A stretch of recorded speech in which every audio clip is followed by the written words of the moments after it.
মৃত্যুসজ্জায় মহাবীর Alexander তার সেনাপতিদের ডেকে বলেছিলেন, আমার মৃত্যুর পর আমার 3টা ইচ্ছে তোমরা পূরণ করবে। আমার প্রথম অভিপ্রায় হচ্ছে শুধু আমার চিকিৎসকরাই আমার কফিন বহন করবেন। আমার দ্বিতীয় অভিপ্রায় হচ্ছে আমার কফিন যে পথ দিয়ে গোরস্থানে যাবে সেই পথে আমার অর্জিত সোনারূপা ছড়িয়ে থাকবে। আমার শেষ অভিপ্রায় হচ্ছে কফিন বহনের সময় আমার দুহাত কফিনের বাহিরে ঝুলে থাকবে। তার সেনাপতি তখন তাকে এই বিচিত্র অভিপ্রায় কেন করেছেন প্রশ্ন করলেন।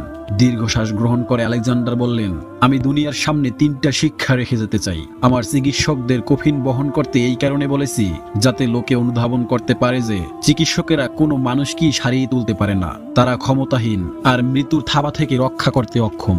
গোরস্থানের পথে আমার সোনারূপা ছড়িয়ে রাখতে বলেছি মানুষকে এটা বোঝাতে যে সোনাদানার একটা কণাও আমার সঙ্গে যাবে না। এগুলো পাওয়ার জন্য সারাটা জীবন ব্যয় করেছি। মানুষ বুঝুক এসবের পেছনে ছোটা সময়ের অপচয়। কফিনের বাহিরে আমার হাত ছড়িয়ে রাখতে বলেছি মানুষকে এটা জানাতে খালি হাতেই পৃথিবী